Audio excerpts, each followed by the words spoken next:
Alright, hey guys, this is Nate and this is the Nader Tater channel. Today I'm going to talk about chainsaws. And I have two chainsaws here. This Husqvarna Rancher 460 has been my only and main chainsaw for the past 5 years. And I use it just for cleaning up the property. You know, trees fall across the driveway, across trails out in the woods. So I use it to clean up whatever I need to, typically on a short notice. So I like to have it ready to go where I can fire it up. The chain on it's good, and I cut and then I clear. I don't do a lot of cutting. I don't burn a lot of firewood, so I'm not out there, you know, cutting all day and splitting wood or something like that, which is probably more what it's really designed for. But anyways, I've used that. It's big, you know. All of them have to have this chain lube, but I have a little mixture of the gas and oil in it. I have the toolkit in here, you know, just to adjust the tension of the bar if you have to change anything out in the field. I typically bring this big box with me. And then here, this year I bought this Greenworks 40 volt 16-inch chainsaw. And I have other Greenworks yard tools. I have like a weed whacker and blower and stuff. They're obviously smaller, but for most of my work, I love the battery powered stuff. Because I don't have to deal with small gas engines and clogged carburetors, gas being old, especially the mixture stuff. So I've really become a fan of this electric revolution that we have in tools. And so I'm going to talk about, can this actually replace something like this? Now, for reference, this saw is about a $500 saw. This saw is typically about 200 bucks, and that's with a 4 amp hour battery. And you know, these batteries are expensive. So this is a 4 amp hour battery, which they claim will do about 100 cuts, and that's 100 4x4 cuts. It certainly is plenty for what I need. You know, if I'm cutting 5 trees and clearing them off the trail, this easily does that, even with a 2 amp hour battery. Okay, so since I've had this chainsaw, the electric one, I haven't used my Rancher 460. So it's been several months, over 6 months, since I've actually started this guy up. I guess I would say I don't do the best maintenance on it, meaning I don't drain all the gas out every time to keep it from getting clogged up. It's worked well for me for 5 years doing that, but this is actually going to be a live demonstration of how hard it might be to start up this gas one after not using it for several months. So pull the choke out, run the primer bulb a few times, and we'll give it a go here.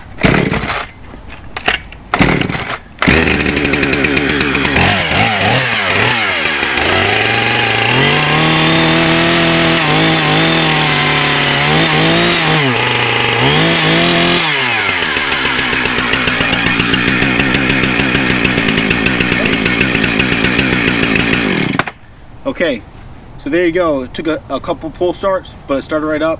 And that is what I will say is very nice about this Husqvarna, is I don't do a lot and it does keep working. It fires right up.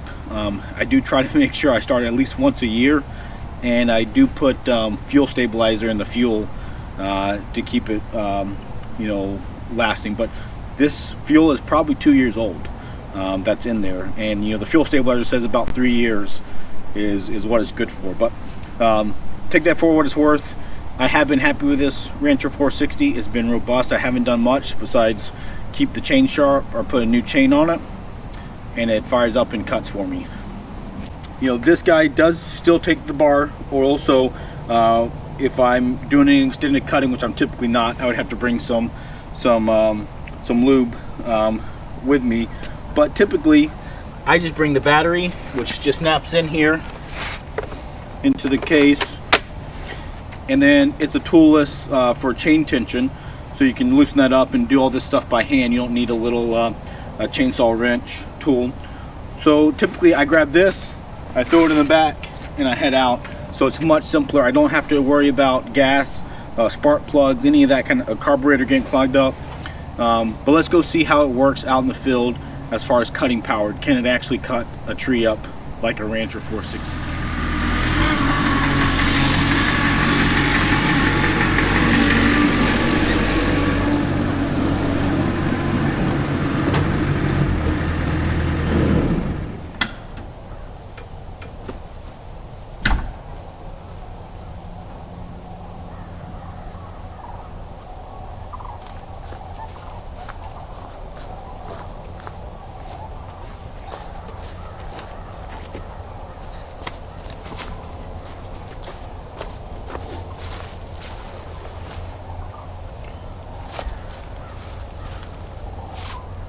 Okay, so here's a tree that fell across my trail.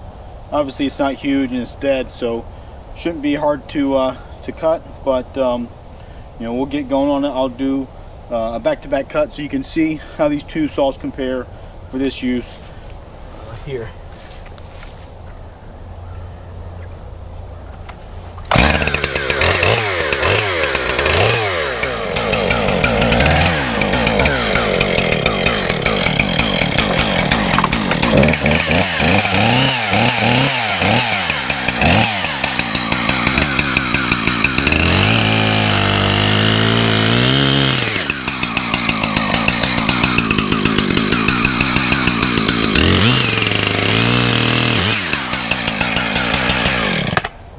Alright, another thing to note, both these chains are brand new, so I made it so they're fair there. So both brand new chains, so nothing to be different there. For this one to start up, you press this button, it turns it on, then it has a trigger lock, and it speeds up. So it's quieter, doesn't smell, and you don't worry about gas. But here's another cut with it right beside that one.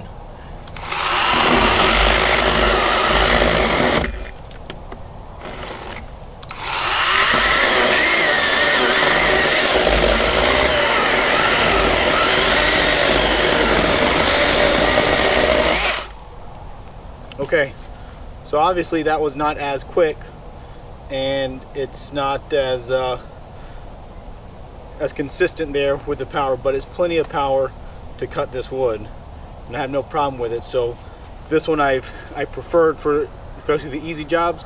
If you're going to do a big job, obviously you still need to use the gas-powered machine. That one's going to blast through. You know, this stuff is a piece of cake for that guy. That actually comes with a 20-inch bar, and I stepped it down to an 18-inch bar because I need a 20-inch bar. It's too big. That one's never given me a problem. I've never found something I can't cut with that, especially with a good chain on it. This guy will eventually run out of power through a bigger log, so let me go see if I can find you a big log that I can cut and show you where this might meet its match.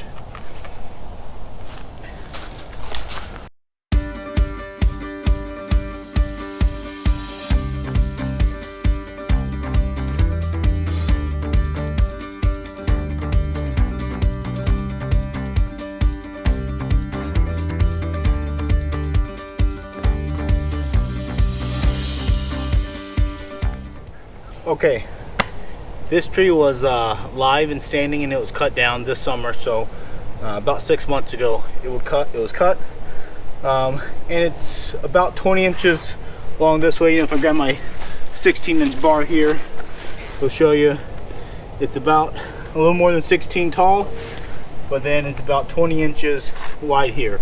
So I don't know if this can cut. I've never cut something this big with it. So I'm going to start with my Husqvarna. I'll do a cut, and then I'll get the Greenworks out and see what it does.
Okay, had a little bit of trouble, but not that bad. It's a big piece of wood there. So let's try the Greenworks.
Alright, I'm about to roll it over. I can't get good access to it. Alright.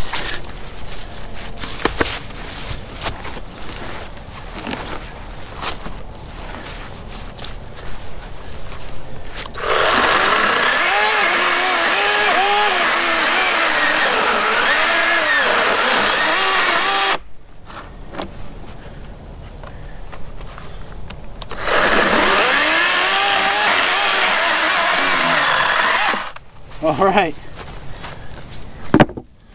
there we go. They both did it. You can tell, obviously, with the Greenworks, you gotta go slower. You know, obviously the bar's a lot smaller, so that's a hindrance as well. But overall, it gets the job done. And if you're not cutting often, you're just cleaning up trees like I am. Honestly, I'd rather have the Greenworks, even though it takes a little bit longer. It's quiet. You press a button, it kicks on. The battery lasts plenty long for me. And I don't have to deal with the gas and oil mixture, as well as the noise. And so for me, Greenworks is, or at least electric, is the way to go. And I'm sure they're going to keep continuing to make these better and stronger as the technology improves. You know, I think Greenworks has an 80-volt system for lawnmowers and stuff.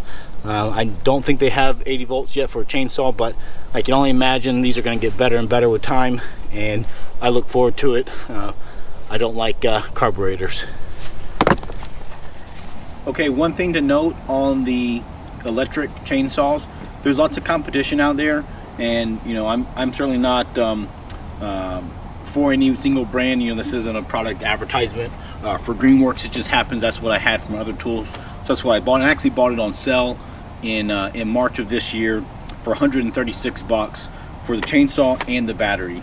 So that was a steal, right? It's about a third the price of this big guy. So something to note though, in Greenworks as well, they make another chainsaw that's battery powered, but it's the key to these is you want something like a 40 volt or higher system. You know, they make 60 volt and other ones that are even higher than that. But you also want brushless. So the brushless electric motor technology is really the step that I would say makes the electric tools worth your time. Anything that's brushless, they're not going to be as powerful, they're less efficient, and they're not going to last as long. So if you get yourself an electric chainsaw, get a brushless one, regardless of the brand.